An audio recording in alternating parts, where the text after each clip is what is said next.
there, everybody. Very nice. How are we doing today?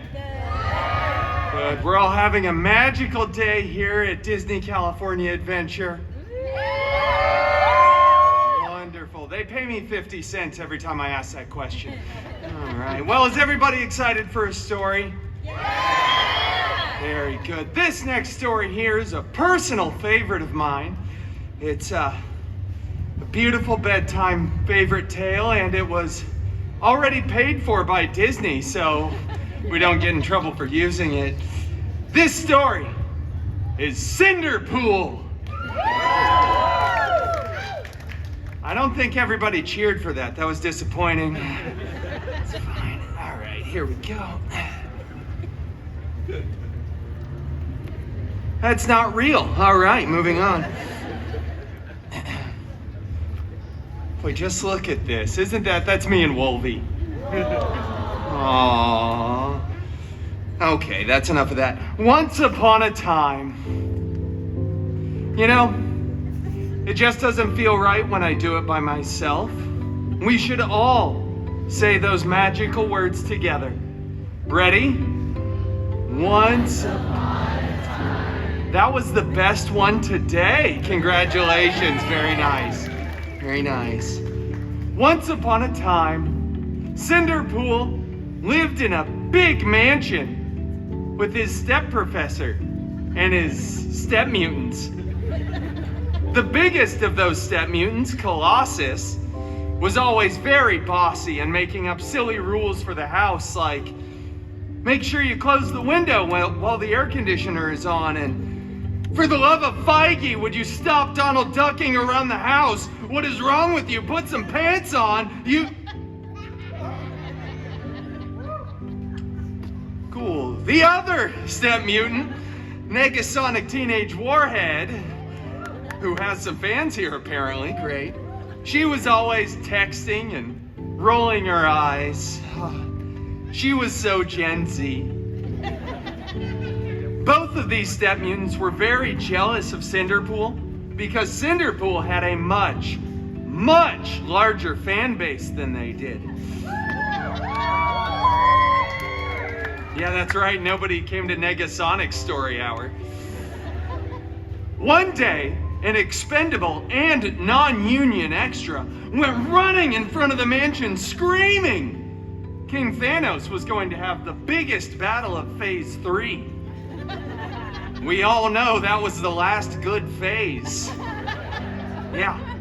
Cinderpool desperately wanted to go to that big battle, but Colossus said, "No.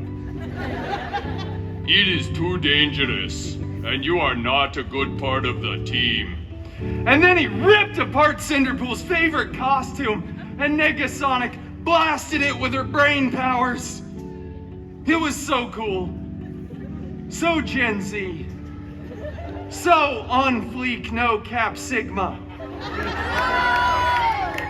That's how the kids do it. I don't know. Cinderpool was distraught, just torn apart, exposed, and he stumbled out onto the mansion grounds. But then he looked up, and through the tears, saw beginning to form a magical golden sparkle circle. And through that sparkle circle stepped Cinderpool's very hairy god mutant, Wolverine. Due to casting issues, Wolverine will be played by a much more impressive actor, me. Shut up, bub. Oh, fairy god mutant Wolverine, I desperately want to go to the big battle, but my evil step mutants destroyed my best costume. Quit whining. Go find a new one. With that awful and somewhat Australian advice, Cinderpool ran to the wardrobe department, grabbed a new and freshly laundered costume, and headed to the big battle.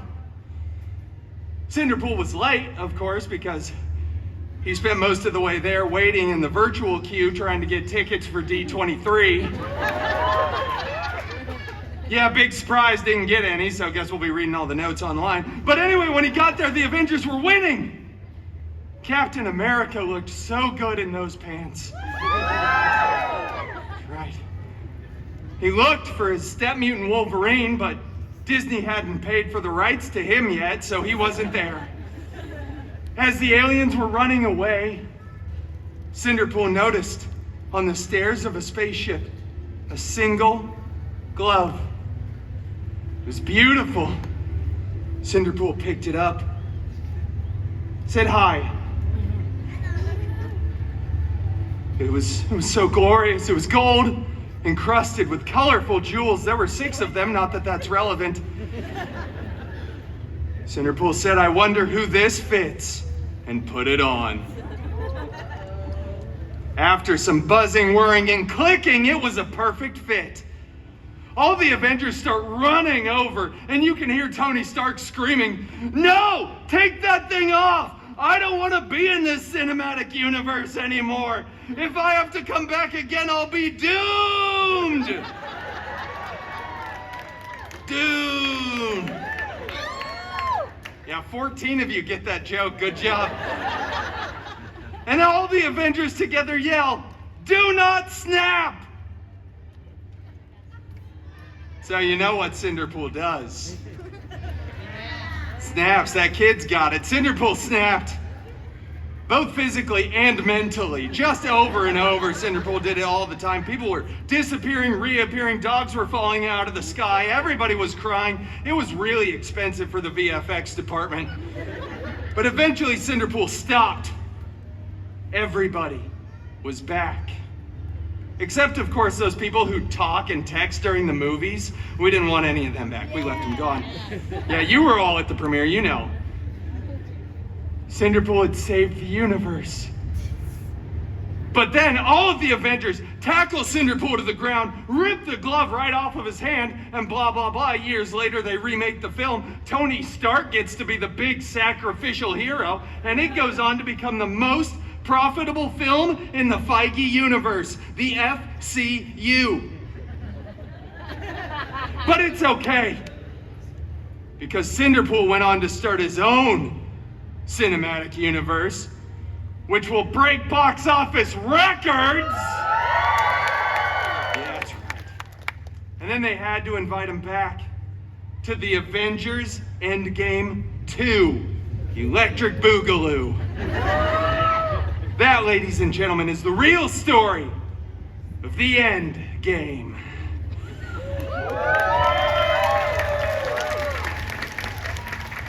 Did this start as a Cinderella story?